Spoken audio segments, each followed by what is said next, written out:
Assalamualaikum warahmatullahi wabarakatuh.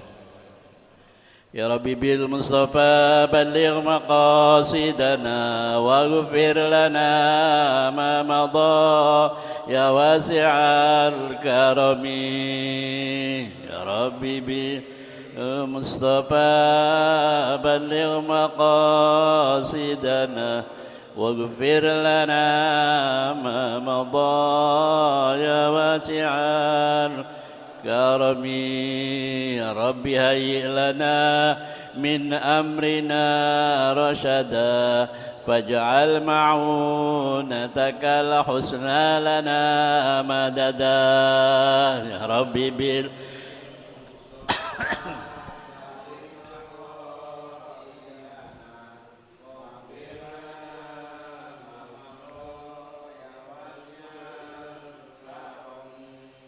ولا تكلنا إلى تدبير أنفسنا فالنفس تعجز عن إصلاح ما فسدا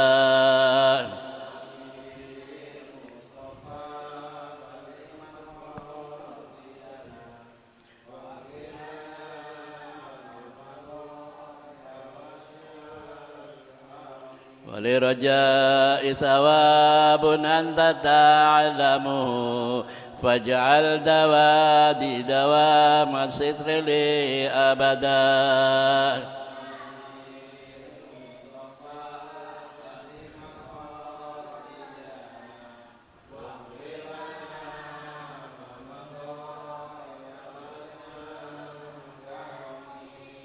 اللهم صل وسلم وبارك عليه وعلى آله الحمد لله رب العالمين وبه نستعين على أمور الدنيا والدين والصلاة والسلام على أشرف الأنبياء والمرسلين وعلى آله وصحبه أجمعين أما بعد وقال شيخ المؤلف رحمه الله تعالى وأدام النفع ببركات علوم في الدارين آمين يا رب العالمين رب اشرح لي صدري wa yassir li amri wahlul 'uqdatam min lisani yafqahu qawli.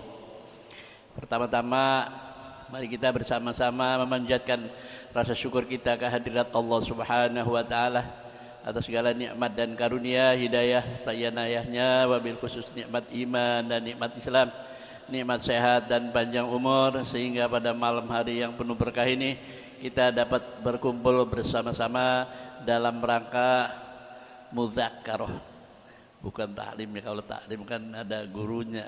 Hari ini mah bermudzakarah, bermusyawarah. Ya. Karena Pak Ustadz kita masih ada rapat MUI apa rapat apa kita nggak tahu. Jadi beliau mungkin agak lambat. Tadi berpesan, ya udah kalau mulai aja Pak Haji, nanti saya belakangan. Giliran penutup ya nggak apa-apa gitu.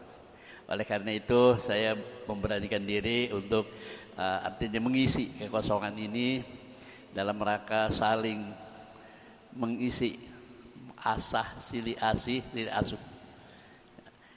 Oleh karena itu pertama-tama yang akan kita tekankan di sini adalah masalah sholat. Sholat itu tiang agama. Kalau orang yang tidak mendirikan sholat, artinya dia sama saja menghancurkan agamanya. Sholat itu ada beberapa syarat dan rukunnya. Syaratnya adalah harus suci dari hadas besar dan hadas kecil. Terutama hadas kecil dan hadas besarnya itu menjadi wajib karena kita mau menjalankan sholat. Pada asalnya wudu itu tidak wajib. Cuman karena ada sholat yang wajib bersuci karena wudu, sehingga wudunya mengikut wajib. Itu. Oleh karena itu pada kesempatan ini mari kita bersama-sama membahas dalam rangka memperbaiki diri kita masing-masing, terutama menjaga sholatnya, menjaga wudunya. Sebab wudu itu adalah salah satu syarat untuk syarat sahnya sholat, ya harus punya wudu, punya bersih, suci daripada hadas, baik hadas kecil maupun hadas besar. Oleh karena itu banyak kita kadang-kadang terlupakan permasalahan suci, suci badannya, suci pakaiannya, suci tempatnya, suci airnya. Air itu harus benar-benar suci.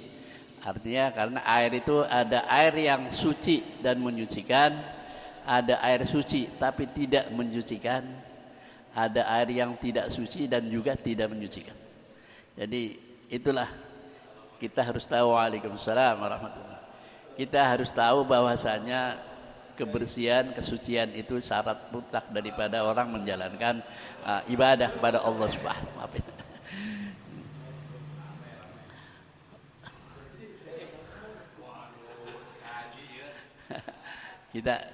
Kita minta doanya Pak Haji nanti kalau udah selesai. Doanya Pak Haji kan malaikatnya masih dekat ya. Jadi ngomong-ngomong Pak Haji, kita pengen ngomong masalah haji ya.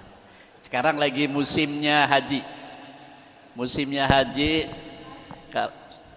kita akan sedikit menyinggung masalah haji. Jadi yang pertama-tama kalau haji itu adalah harus karena Allah semata-mata. Kata Allah di dalam Al-Quran, A'udzubillahi minasyaitonir rajim, walillahi 'alan nasi hajjul baiti man istata'a ilaihi sabila. Walillahi, dan hanya karena Allah lah.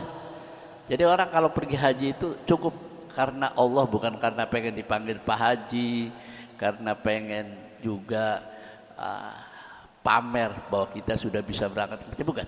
Walillahi, hanya karena Allah, 'alan nasi, bagi manusia, hajjul baiti, berhaji atau ke Baitullah. Haji ke Baitullah. Haji itu ke Baitullah. Jangan haji itu ke Hargolis, apa itu? Zaitun ya. Ada haji ke Zaitun. Jadi Pak Haji yang dekat di sono aja baru tahu ada haji di Zaitun, itu baru tahu gitu. Karena gara-gara itunya ditangkap polisi. Jadi, walillahi 'alan nasi hajjul baiti man istata'a. Man siapa orangnya? Istata'a, kuasa. Kuasa itu dalam arti kata badannya sehat, punya duit, cukup yang ditinggalkan, tidak punya tempat. Jangan sampai nanti sekarang punya tempat dijual untuk berangkat haji, pulang haji tempatnya nggak ada, mau tinggal di mana coba kita. Waalaikumsalam warahmatullahi wabarakatuh. Selamat datang Bapak Ketua Silaturahim. Alhamdulillah bertasekjennya ini pengawal pribadi. Aduh. Ya. Jadi mohon maaf, ini Pak Kiainya lagi ada rapat dulu. Jadi sementara nyambung waktu, nanti beliau walaupun telat katanya insya Allah datang gitu. Jadi walillahi 'alan nasi hajjul baiti man istata'a ilaihi sabila. Istata'a itu kuasa. Kuasa itu badannya sehat, duitnya cukup, yang ditinggalkan juga ada, terus kembali lagi ke Indonesia dalam keadaan selamat dan berkah, membawa haji mabrur. Ya ada yang dimakan, ada tempat tinggalnya. Itu namanya istata'a. Apanya? Perjalanannya tidak ada perang. Ilai sabila, perjalanannya tidak ada perang yang kayak di Gaza ya. Perang, artinya nggak aman artinya.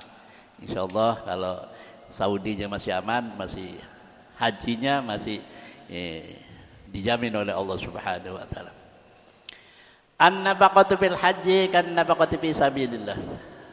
An-nafaqatu itu biaya yang dikeluarkan untuk setoran haji sekarang berapa? 60 juta. Biaya setoran haji 60 juta. Terus biaya pemberangkatan, biaya acara apa itu namanya, walimah tuh safar. Iya. Ada yang buat ngongkosin Pak Ustadznya, kan kita manggil kan, biasanya kan manggil Ustadz ya, manggil guru. Sekarang Pak Ustadznya sekarang lagi ada halangan, lagi ada rapat kan Pak Ustadznya. An-nafaqat fil haji, semua biaya yang dikeluarkan untuk haji, baik itu untuk setoran, baik untuk acara, baik untuk perjalanan, baik untuk bayar dam. Ya, bayar dam, ada bayar dam. Haji itu ada 3. Ada haji ifrad, ada haji tamattu, ada haji qiran. Kalau haji ifrad yang paling utama itu haji ifrad, itu tidak kena dam. Tapi haji dan umrohnya jadi satu. Ada lagi tamattu. Tamattu itu menjalankan umroh dulu baru haji. Nah, seperti orang yang sekarang berangkat pada gelombang pertama, kan ada 2 gelombangnya, gelombang pertama sama gelombang kedua. Kalau gelombang pertama itu biasanya datang ke Madinah, itu termasuk nanti haji tamattu, karena dia akan menjalankan umroh lebih dulu sebelum haji. Jadi begitu 8 hari 9 hari di Madinah, mulai kita mandi, siap-siap ke Bir Ali, atau disebut juga Zulhulaifah. Bir Ali tempatnya untuk niat umroh. Nawaitul umrata wa ahramtu biha lillahi ta'ala. Kalau haji, nawaitul haji wa ahramtu bihi lillahi ta'ala. Begitu sudah mandi, wudu, sholat 2 rakaat, baru dah kita mengucapkan labbaik Allahumma labbaik, labbaik la syarika laka labbaik, innal hamda wan ni'mata laka wal mulk la syarika lak. Itu biasanya orang yang dibacakan itu mulai hatinya bergetar dalam hatinya. Itu yang namanya orang yang sudah mendapat panggilan Allah untuk berhaji atau berumroh. Itu ada kalimat-kalimat yang menyangkut masalah itu, dia akan tergetar di dalam hatinya. Makanya orang tahlil juga itu ada 2 macam itu. Ada tahlil kadang-kadang la ilaha illallah gitu. Itu ada yang kantuk aja ada yang.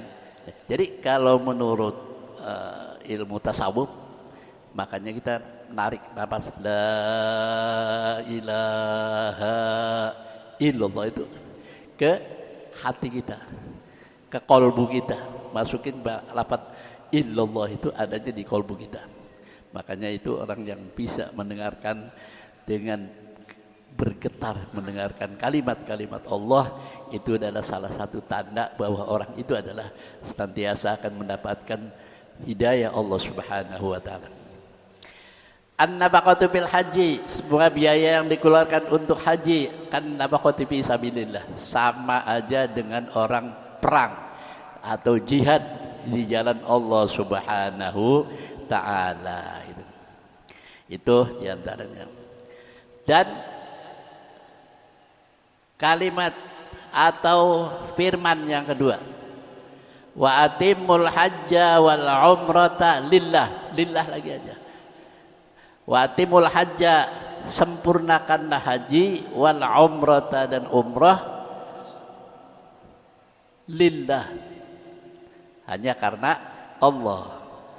Jadi semua apa yang kita laksanakan itu jangan lagi itu haji atau umroh, sholat aja juga. Sholli fardhul isya'i 4 rakaat mustaqbilal qiblat, imaman atau makmuman lillahi ta'ala. Jadi sholat kita itu hanya karena Allah semata-mata. Hari jamaah yang dimuliakan Allah Subhanahu wa taala, ada beberapa tempat yang dimuliakan atau tempat yang mustajabah. Ada 10 tempat yang mustajabah. Pertama itu ada di dalam Ka'bah.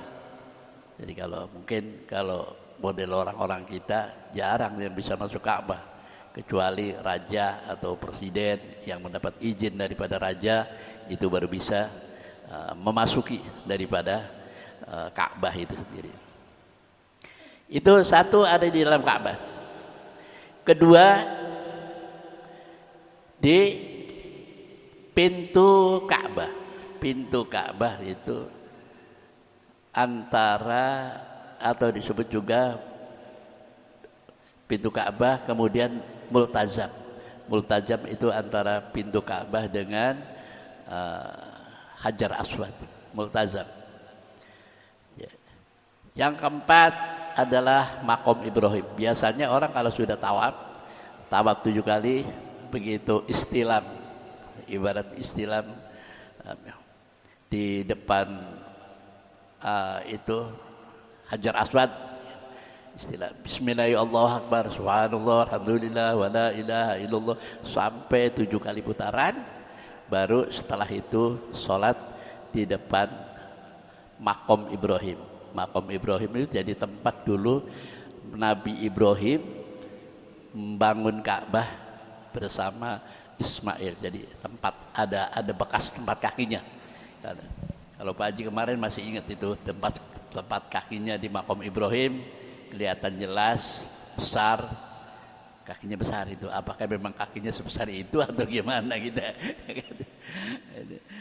Itu. Jadi ada tempat Maqam Ibrahim. Jadi bukan Maqam Ibrahim itu bukan kuburan, bukan. Jadi tempat berdirinya Nabi Ibrahim waktu mendirikan Ka'bah bersama Nabi Ismail. Yang kelima adalah Hijr Ismail. Dari Hijr Ismail itu di atas ada pancuran emas. Itu pancuran emas beda. Hijr Ismail itu ada bundaran, nanti ada lampu-lampu, itu namanya Hijr Ismail. Jadi orang kalau sudah masuk bundaran itu udah termasuk ada di dalam Ka'bah itu. Itunya. Di Ka'bah itu. Cuman tidak ada tutupnya aja. Yang keenam adalah di Sumur Zamzam. Jadi Sumur Zamzam itu adanya di sebelah timur, kalau kayak gitu, sebelah timur Ka'bah. Kemudian kalau dulu itu, saya dulu tahun 80 itu masih berbentuk sumur. Masih berbentuk sumur dan ngambilnya pakai timba. Timba pakai tali. Itu dekat. Ya kira-kira enggak sampai 10 meter kali ya. Itu dulu begitu.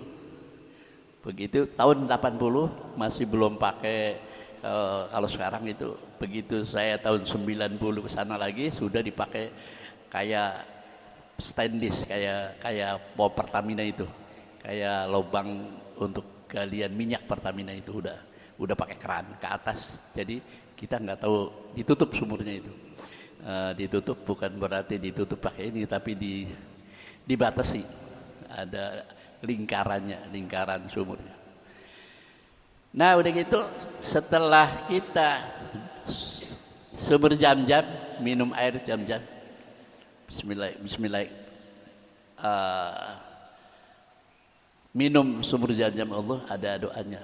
Allahumma inna nas'aluka ilman nafi'an wa rizqan wasi'an wa shifaan min kulli da'in wa saqam. Itu biasa doa minum air Zamzam gitu. Bismillah. Allahumma inna nas'aluka ilman nafi'an, insyaallah semoga dikasih ilmu yang bermanfaat. Wa rizqan wasi'an, kasih rezeki yang luas. Wa shifaan min kulli da'in wa saqam, dan disembuhkan dari segala macam penyakit, sehingga tidak berbekas bahwa kita ini bekas penyakit gitu. Mudah-mudahan dengan doa itu biasanya minum air Zamzam itu 3 kali ya. Kemudian kita dari sumur Zamzam ke Bukit Sofa. Bukit Sofa. Kemudian nomor 9 Bukit Marwah. Jadi antara Sofah dan Marwah itu jaraknya itu 700 meter, kurang lebihnya 700 meter, hampir 3/4 kilo lah ya, 700 meter itu. Jadi naik Bukit Sofa, kemudian Marwah sekali, Marwah Sofa sekali, berarti kalau bolak-balik itu dihitungnya 2 kali, sehingga akhirnya nanti ke Marwah terakhir, kemudian Tahallul itu cukur rambut. Dan cukur rambut itu tidak boleh cukur sendiri, harus orang yang mencukur dan sudah tahallul. Yang 10 itu adalah di Jabal Abi Qubais. Kalau Jabal Abi Qubais itu dulu tempat muadzin, jadi tempatnya paling tinggi. Tapi sekarang itu Jabal Abi Qubais sudah dibikin rumah raja. Jadi sudah berbentuk rumahnya aja. Ada raja itu kalau mau ke tawaf ke Ka'bah pakai helikopter, turun di atas, baru turun pakai lift, baru Ka'bah balik lagi gitu. Itu kalau raja. Kalau kita mah nggak bisa naik-naik ke situ. Nah, itu diantaranya. RT belum. Nanti ke sono dulu baru boleh. Aduh. Ya, itu diantaranya 10 daripada tempat-tempat yang mustajabah, yang apa yang kita minta, insya Allah Allah senantiasa akan diijabah oleh Allah Subhanahu wa ta'ala.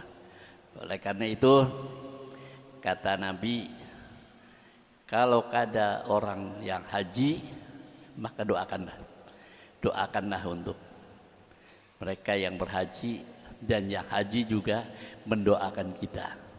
Kata Nabi, qala falyuwaddi' ikhwanahu.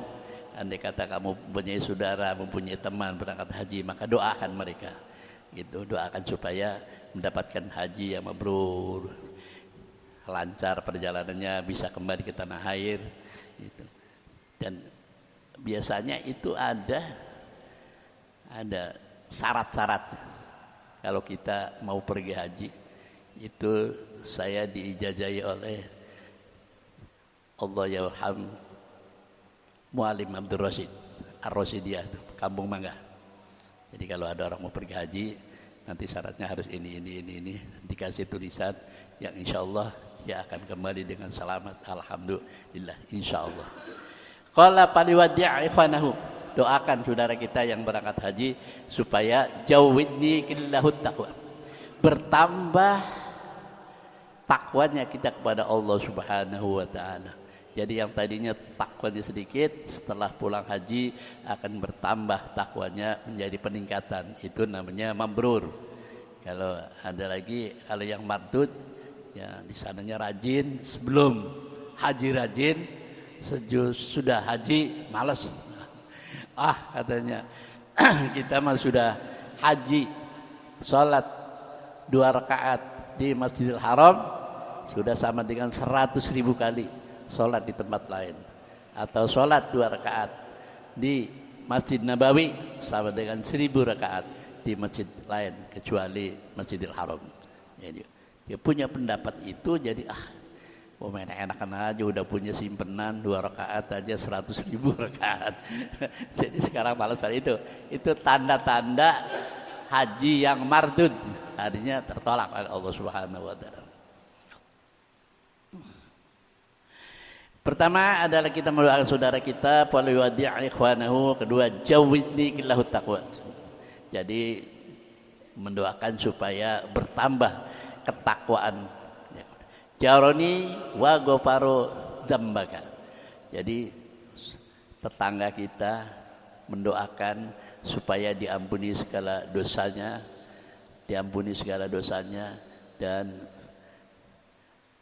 kita juga minta didoakan. Makanya kalau orang pergi haji itu biasanya ngundang orang, atau ngundang orang itu artinya sebenarnya bukan kita yang ngundang orang, kita harus mendatangi orang-orang itu, minta maaf barangkali ada kesalahan dan lain sebagainya. Cuman karena mungkin waktu, mungkin tempat, tidak sempat didatangi satu persatu setiap rumah. Ya kalau nggak usah jauh-jauh, ini Gang 5 aja umpamanya udah berapa rumah teh? Ada 50 rumah, berarti kita 50 harus menghampiri mereka. Jadi praktisnya, apalagi kalau ke sono ke rest area kan jalannya jauh lagi ya. Minta maaf nih Pak Haji saya. Jadi itu lebih praktisnya, kita ngundang mereka untuk meminta maaf daripada perjalanan kita, supaya wa yassir laka khairu haitsuma kunta, supaya dimudahkan olehmu dalam segala kebaikan Jadi kita di sana menjalankan ibadahnya itu lancar, tidak ada hambatan satu apa. Gitu. Kata Nabi, "Idza hadara safaro qala Rasulullah sallallahu alaihi wasallam, ya Jabir an tuhibba ikra'u hadha suratil khamsi." Nah, makanya kalau orang mau pergi haji itu ada bacaannya banyak. Satu, dia dibacakan Qul ya ayyuhal kafirun. Yang kedua, Daja Nasrullah. Yang ketiga, Al-Ikhlas. Yang keempat, Falak bin Nas. Dan kelima, Falak bin empat. Itu. Jadi semua itu adalah persyaratan-persyaratan yang supaya kita keberangkatannya senantiasa mendapatkan ridho Allah Subhanahu wa taala dan ridho daripada saudara-saudara kita, orang tua kita yang ditinggalkan itu.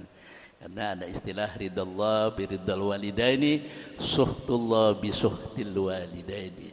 Ridhonya Allah adalah tergantung ridho kedua orang tua dan kedua orang tuanya. Ridallah, ridhonya Allah. Bisuhtil walidaini. Kalau murkanya Allah tergantung murkanya. Maka kita jadi orang tua jangan suka marah-marah sama anak. Jangan, takutnya menjadi murka beneran. Murka Allah, murka kan repot nanti. Ya kita sebagai orang tua harus banyak bersabar, harus banyak menerima, harus ikhlas gitu. Kemudian setelah itu baru kita mengadakan mau berangkatan salat khurujul minal bait, usolli sunnatal khuruji minal baiti lis safari raq'ataini lillahi ta'ala. Ya suratnya enggak usah jauh, kuliah sama kulhu doang. Kuliah sama kulhu itu.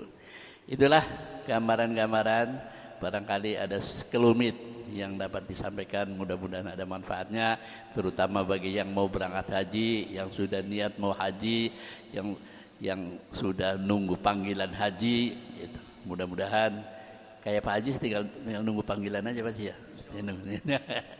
Tinggal nunggu haji. Tapi kan semua itu harus pakai ilmu haji itu harus dipelajari benar-benar. Karena haji itu yang udah pernah saya sampaikan bahwa haji itu asalnya daripada Nabi Adam alaihissalam diturunkan ke bumi di daerah India, kemudian Siti Hawa diturunkan di Jeddah, bertemulah di Bukit Sofa itu. Bukit apa namanya? Jabal Rahmah. Jabal Rahmah, Jabal itu gunung, Rahmah itu adalah kasih sayang. Bertemunya Nabi Adam dengan Siti Hawa di Jabal Rahmah. Disitulah pertemuan yang begitu membawa kebahagiaan. Sehingga di situ Nabi Adam selalu bermunajat pada Allah Subhanahu wa taala. Nah, setelah bertemu, kemudian Nabi Adam sambil jalan menuju ke Jumrah. Di mana Jumrah itu? Begitu Nabi Adam lagi jalan kemalaman ketiduran di Masy'aril Haram. Masy'aril Haram ketiduran, begitu lilir, kaget sampai menjerit begitu kencangnya, ya Allah, sehingga Jibril sendiri kaget. Kemudian didatangi sama Jibril, ditanya sama Jibril, ya Adam, kenapa kamu itu berbuat histeris seperti itu? Itu. Kata Nabi Adam, saya khawatir saya itu tobatnya belum diterima sama Allah Subhanahu wa taala. Jadi tolong tanyain sama Allah, tobat saya udah diterima apa belum? Itu ya, yang udah puluhan tahun bermunajat, berdoa sama Allah, Rabbana ya Rabbana,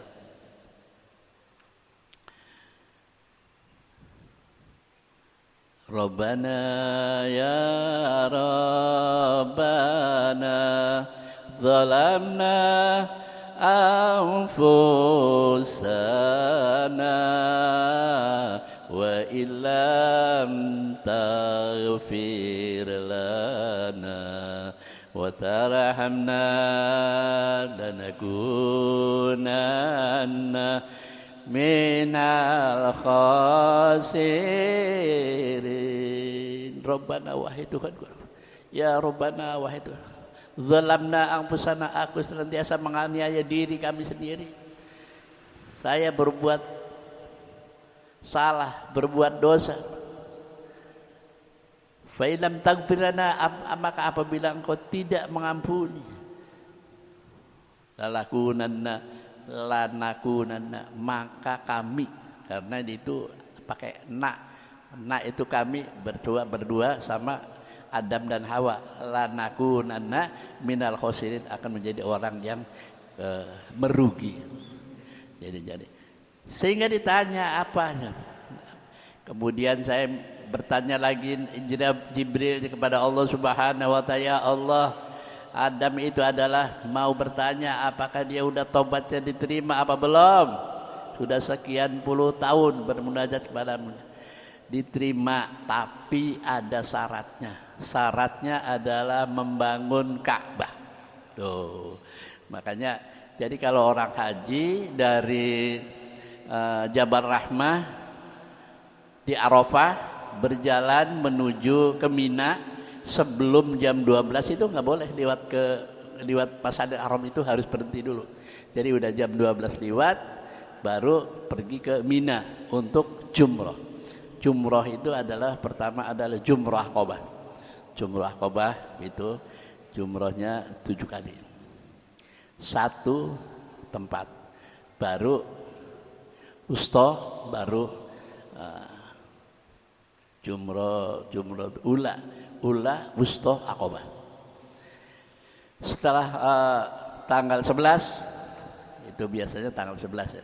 Karena tanggal 9 itu wukuf di Arafah, malam tanggal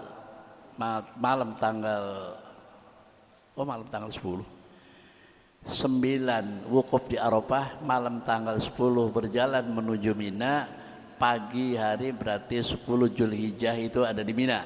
Ya benar, 10 Zulhijjah itu ada di Mina, kemudian tawaf, itu baru dari itu ke Mekah lagi, ke Mekah untuk tawaf. Sebenarnya kalau nunggu di situ 3 hari, cuman orang kalau nunggu 3 hari di situ rasanya lama sekali.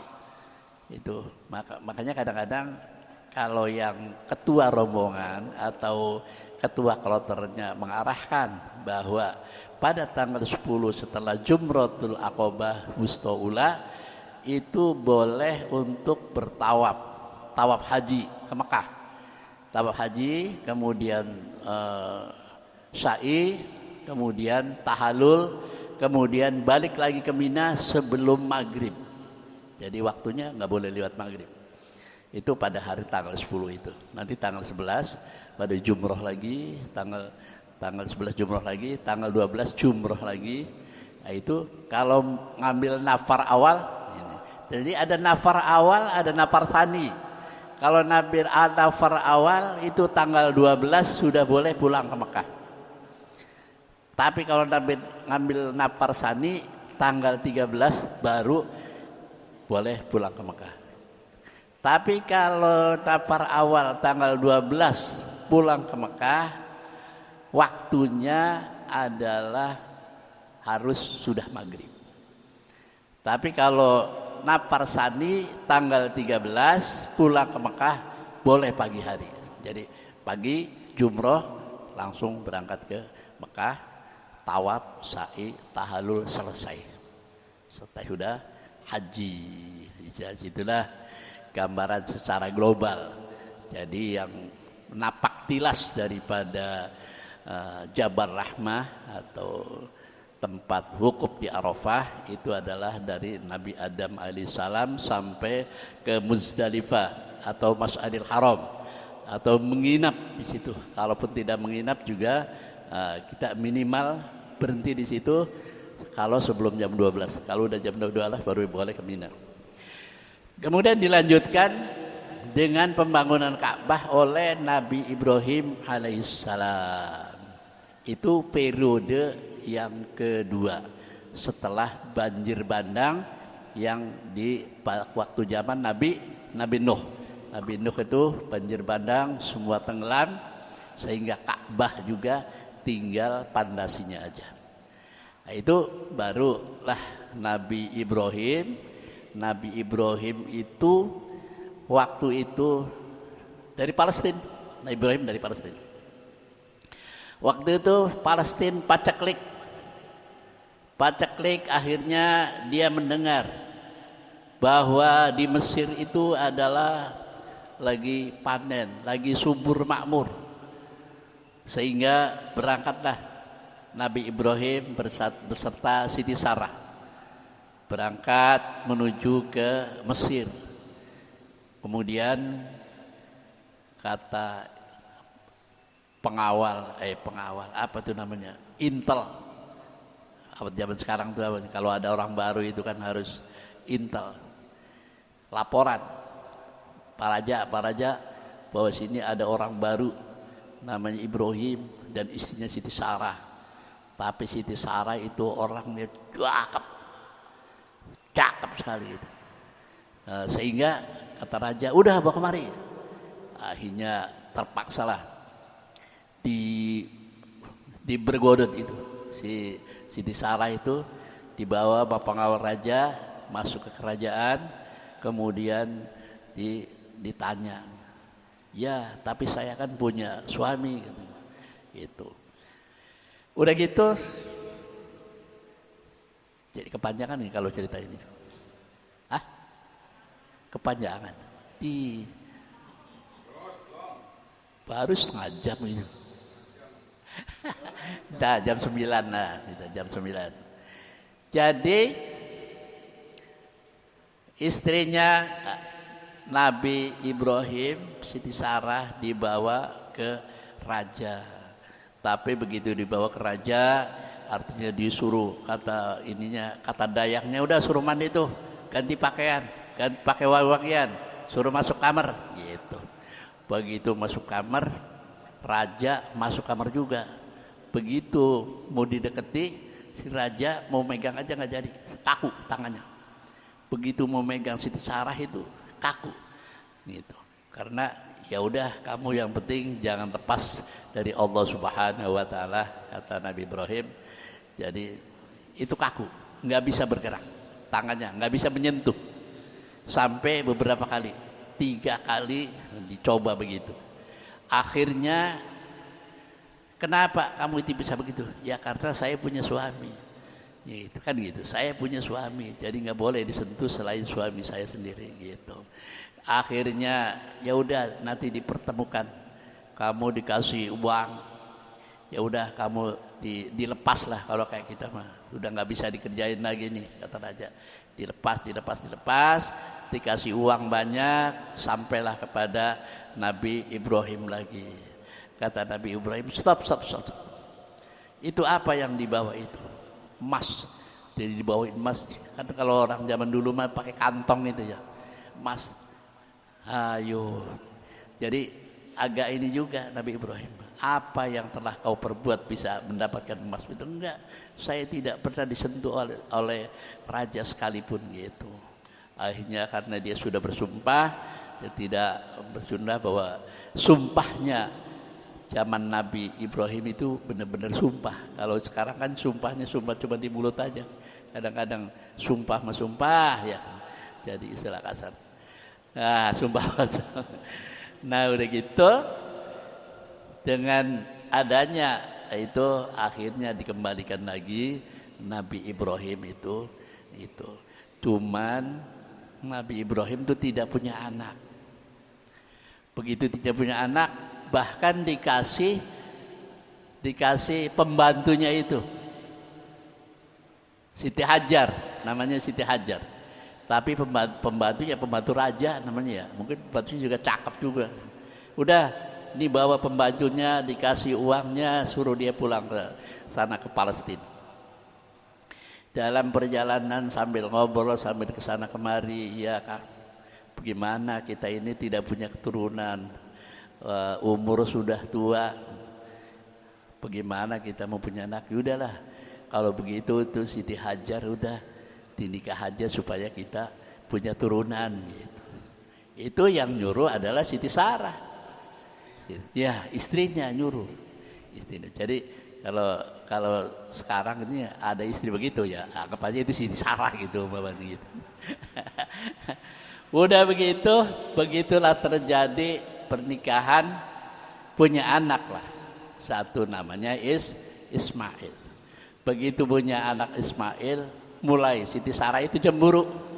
Karena hari-hari yang diingat adalah Siti Hajar dan anaknya. Dia ingatnya sih ingat anak, kalau emaknya bahkan namanya udah punya anak. Udah gitu, sampai ya udah. Kalau gitu udah bawa aja itu anak yang jauh, jangan kelihatan di mata.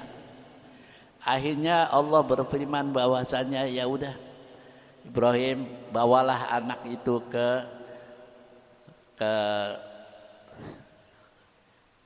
Bakkah. Bakkah itu ya tempat Ka'bah yang sekarang itu namanya Bakkah. Bakkah itu artinya menangis. Dibawalah Nabi Ibrahim dengan Siti Sarah di bawah, yang tidak ada tanaman, tidak ada makanan, tidak ada air, bagaimana dia mau hidup? Akhirnya begitu itu ditinggallah di situ Siti Sarah, Siti Hajar dengan Ismail. Begitu ditinggal, nggak bilang tuh. Habis kalau bilang takut nggak dikasih.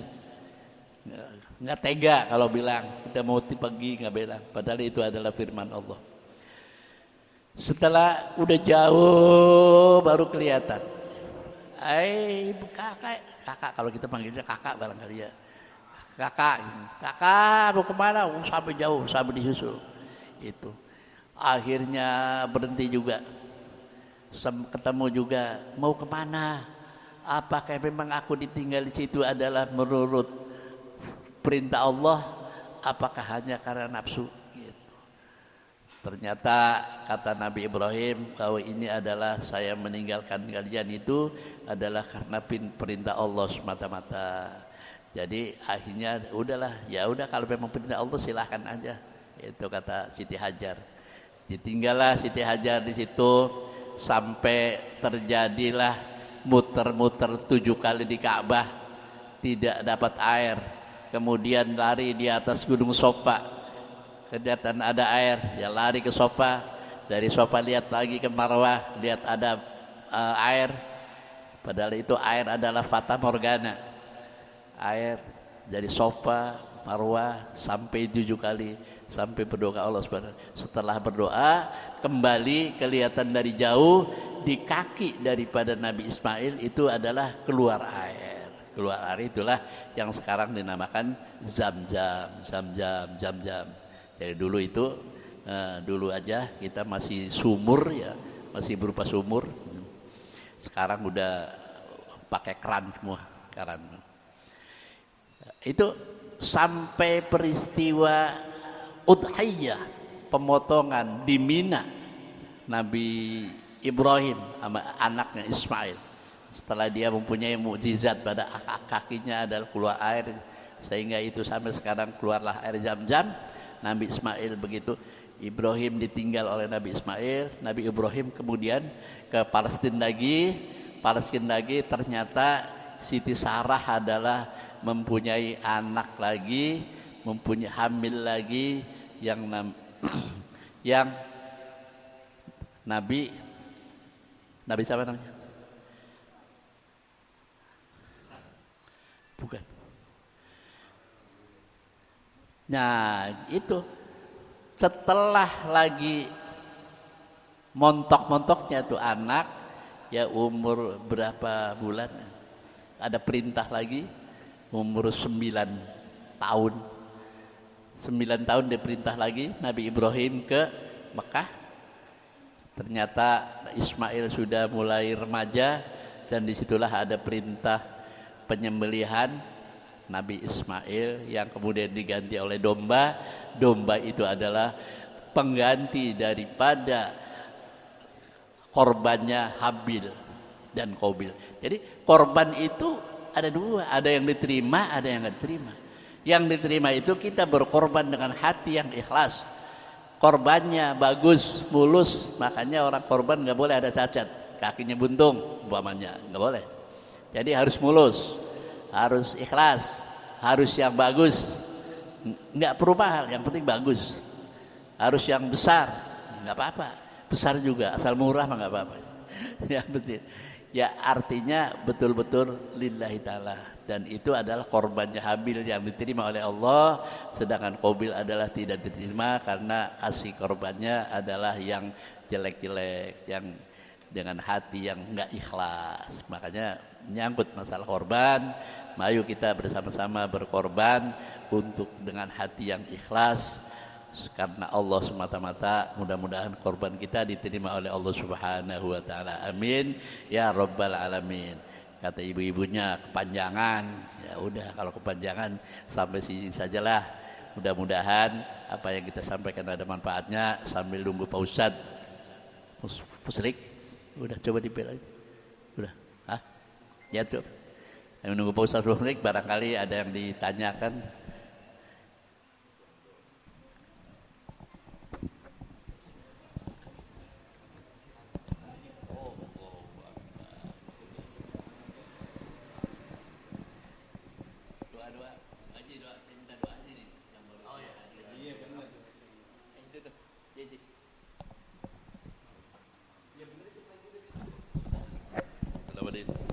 اللهم صل وسلم على سيدنا محمد في الآخرين وسلم رضي الله تبارك وتعالى عن سادتنا ولأصحاب سيدنا رسول الله أجمعين آمين يا رب العالمين. بسم الله الرحمن الرحيم. الحمد لله رب العالمين حمد الشاكرين حمد الناعمين حمد يوفي نعمه يكافي مزيده. يا ربنا لك الحمد ولك الشكر ولك الملك كما ينبغي لجلال وجهك الكريم وعظيم سلطانك. اللهم صل على سيدنا محمد وعلى سيدنا محمد. اللهم ربنا انفعنا بما علمتنا. ربي علمنا الذي ينفعنا. ربي فقهنا وفقه أهلنا وقربات لنا في ديننا مع الأهدي والدي وثبتك ربي وفقنا وفقهم لما ترتدي قولا وفعلا كرما وارزق الكل حلالا دائما وأخل آجي علما نحظى بالخير ونكفى كل شر. ربنا أصلح لنا كل شؤون باكر بالرضا منك العيون واقضينا ربنا كل ديون قبل أن تأتينا رسل المنون واغفر استر أنت أكرم من ستر وصلاة الله تكسى المصطفى من إلى الحق دعانا والوفاء بكتاب فيه للناس شفاء وعلى الآل كرام الشرفاء وعلى الصحب المصابيح الغرار. اللهم اهدنا بهدى واجعلنا مما يسارع في رضا ولا تولنا وليا سوى ولا تجعلنا مما خلف أمرك وعصاه. وحسبنا الله ونعم الوكيل ولا حول ولا قوة إلا بالله العلي العظيم. وصلى الله على سيدنا محمد وعلى آله وصحبه وسلم والحمد لله رب العالمين. سبحانك اللهم وبحمدك أشهد أن لا إله إلا أنت أستغفرك وأتوب إليك. Assalamualaikum warahmatullahi wabarakatuh.